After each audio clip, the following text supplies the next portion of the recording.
Semakin berkembangnya teknologi, maka juga semakin banyak bidang yang ada dan perlu untuk dikembangkan. Salah satunya adalah teknologi informasi.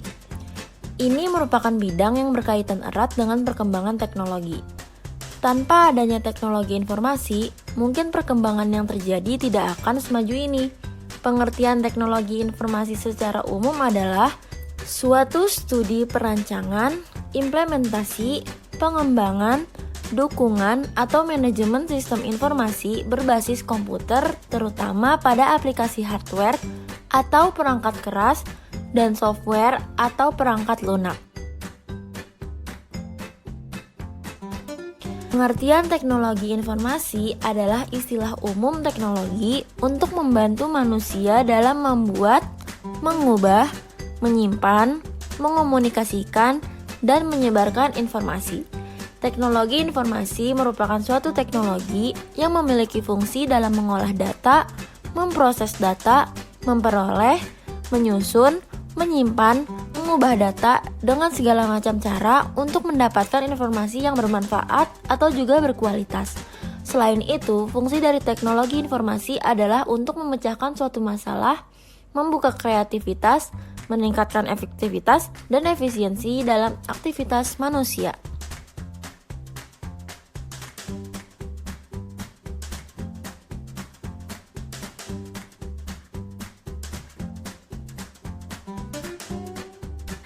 Berikut ini terdapat penjabaran dari keenam fungsi teknologi informasi adalah yang pertama, menangkap atau capture. Menangkap di sini dapat diartikan sebagai menginput, misalnya menerima inputan dari mic, keyboard, scanner, dan lain sebagainya. Fitur capturing mungkin juga sudah tidak asing ketika Anda memakainya untuk menyimpan informasi tertentu. Yang kedua, mengolah atau memproses data masukan yang diterima untuk menjadi informasi. Pengolahan atau pemrosesan data dapat berubah konversi atau pengubahan data ke bentuk lain, analisis atau analisis kondisi, perhitungan atau kalkulasi, sintesis atau penggabungan. Segala bentuk data dan informasi dengan adanya fungsi ini pasti akan lebih memudahkan user. Yang ketiga, fungsi teknologi informasi sebagai menghasilkan atau generating. Fungsi generating adalah di mana teknologi berperan sebagai alat untuk mengorganisasikan suatu informasi ke dalam sebuah bentuk yang lebih terarah dan mudah dipahami. Contoh sederhananya adalah grafik dan tabel.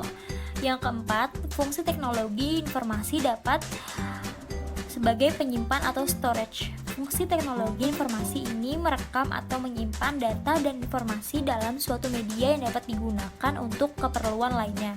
Misalnya saja disimpan ke hard disk, tab, disket, CD, atau compact disk, dan sebagainya. Yang kelima, fungsi teknologi informasi sebagai pencari kembali atau retrieval. Fungsi teknologi informasi ini menelusuri, mendapatkan kembali informasi atau menyalin data dan informasi yang sudah tersimpan. Misalnya mencari supplier yang sudah lunas dan sebagainya. Ada kalanya data yang tersimpan sulit untuk ditemukan karena terlalu penuh. Dengan adanya fungsi ini dapat memudahkan user serta menghemat waktu juga. Lalu yang terakhir, yang keenam adalah fungsi teknologi informasi sebagai transmisi atau transmission. Fungsi teknologi informasi ini mengirim data dan informasi dari suatu lokasi melalui jaringan komputer. Misalnya saja mengirimkan data penjualan dari user A ke user lainnya sehingga kita tidak perlu menyalin suatu persatu, cukup dengan saling sharing aja.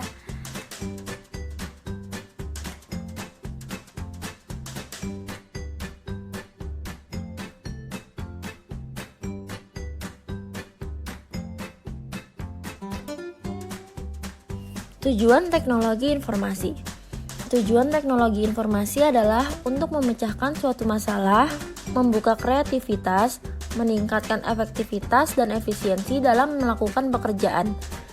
Jadi dapat dikatakan karena dibutuhkannya pemecahan masalah, membuka kreativitas dan efisiensi manusia dalam melakukan pekerjaan menjadi penyebab atau acuan diciptakannya teknologi informasi. Dengan adanya teknologi informasi membuat pekerjaan manusia menjadi lebih mudah dan efisien. Dengan kata lain, karena sangat solusi, kreativitas, efektivitas, dan efisiensi dibutuhkan dalam sebuah sistem kerja, maka teknologi informasi ini kemudian diciptakan.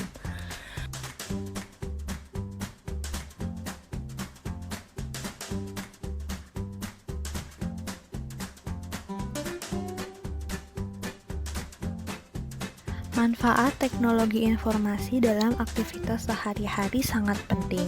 Manfaat ini bisa digunakan sebagai penunjang kehidupan yang lebih baik dikarenakan ada teknologi informasi yang bisa membantu aktivitas menjadi lebih efektif dan efisien.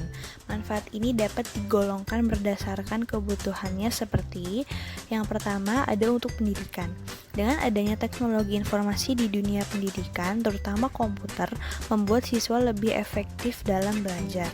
Komputer adalah sarana yang memudahkan dalam menumbuhkan kreativitas siswa sekaligus sumber informasi. Yang kedua, untuk industri dan manufaktur. Teknologi informasi dapat membantu membuat rancangan desain sebuah produk yang akan dikeluarkan pada industri serta bisa mengontrol mesin produksi dengan ketepatan yang baik. Apabila seperti yang kita ketahui, industri membutuhkan hal yang cepat untuk produksi dalam jumlah yang besar.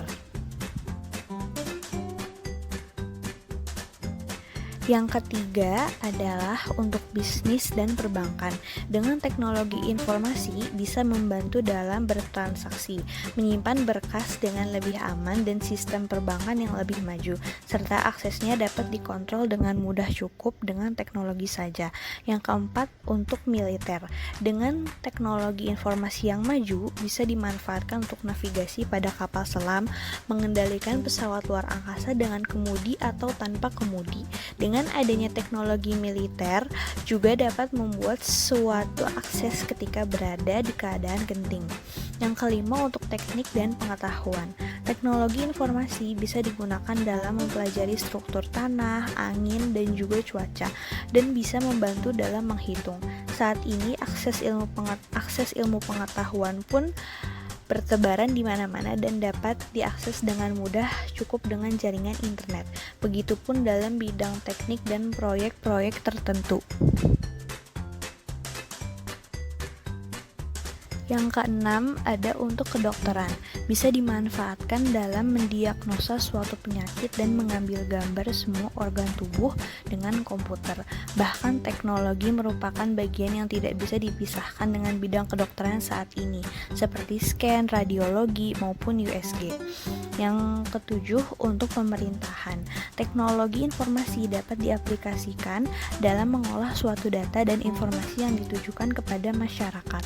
Bisa meningkatkan hubungan antara pemerintah dan masyarakatnya, sehingga apa yang terjadi di suatu daerah tertentu dapat diketahui dengan cepat menggunakan teknologi.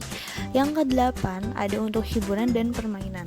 Teknologi komputer bisa digunakan untuk membuat animasi, periklanan, desain grafis, dan juga audio visual supaya menjadi lebih baik dan menarik. Bahkan kini, banyak programmer tertentu sekaligus menciptakan lapangan pekerjaan baginya. Yang kesembilan, untuk bidang kriminal. Teknologi bisa membuat mudah aparat dalam menyelesaikan permasalahan. Bisa dengan mudah terdeteksinya pelanggaran demi pelanggaran lalu lintas dan sidik jari. Bahkan untuk kejahatan sekelas cybercrime sekalipun dapat dengan mudah dilacak lewat teknologi.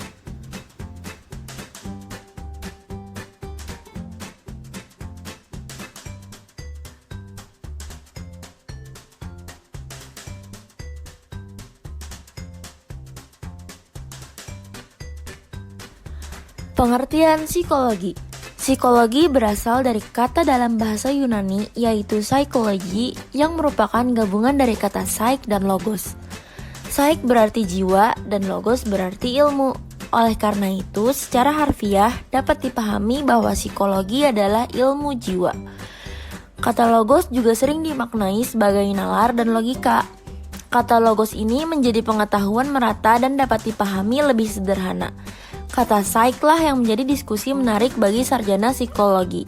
Istilah psyche atau jiwa masih sulit didefinisikan karena jiwa itu merupakan objek yang bersifat abstrak, sulit dilihat wujudnya, meski psikologi didefinisikan sebagai kajian saintifik tentang tingkah laku dan proses mental organisme. 3 ide penting dalam definisi ini ialah saintifik, tingkah laku, dan proses mental. Saintifik bermakna kajian yang dilakukan dan data yang dikumpulkan mengikuti prosedur yang sistematik, tidak dapat disangkal keberadaannya. Psych seringkali diistilahkan dengan kata psikis.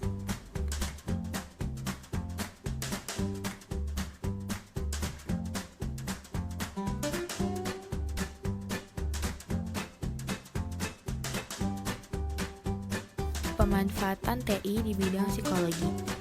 Sistem e-counseling merupakan salah satu bentuk nyata aplikasi sistem informasi dalam bidang psikologi, di mana hanya dengan menggunakan aplikasi e-counseling ini dan tentunya dengan menggunakan internet, Anda sudah dapat melakukan konseling dengan seorang psikolog tetapi tidak bertatap muka secara langsung.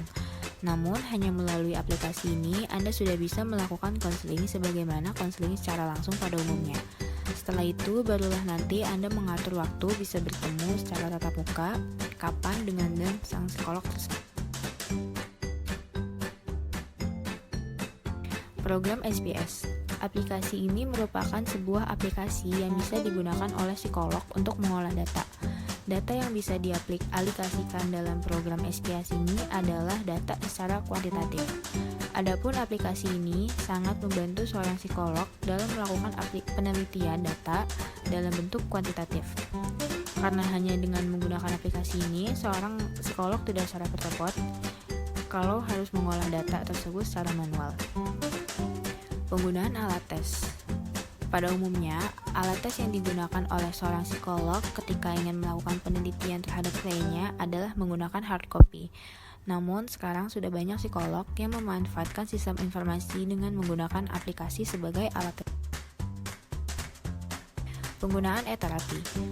Memang pada umumnya, terapi dilakukan dengan bertemu langsung dengan seorang psikolog. Namun, seiring berkembangnya teknologi informasi, terapi pun bisa dilakukan dengan menggunakan aplikasi. Penggunaan e-coaching. Dengan berkembangnya dunia teknologi informasi, coaching juga sudah bisa dilakukan dengan menggunakan sistem informasi. Anda bisa langsung di-coaching tanpa harus bertemu langsung dengan psikolog tersebut. Namun, dengan menggunakan sistem informasi ini pun sudah cukup.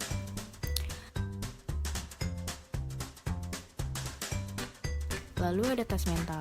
Melakukan tes mental dengan menggunakan aplikasi sistem informasi secara langsung juga sudah banyak dilakukan oleh psikolog sekarang ini. Jadi, tes mental tidak harus dilakukan secara manual.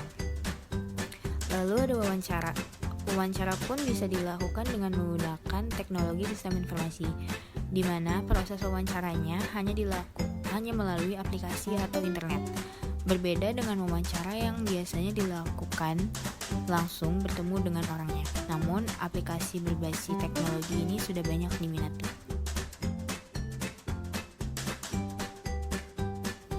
Melakukan psikotes. Melakukan psikotes juga bisa dilakukan dengan menggunakan sistem informasi. Memang pada umumnya psikotes dilakukan secara langsung. Namun sekarang ini psikotes dengan aplikasi pun sudah banyak diminati terutama mereka yang sibuk waktunya.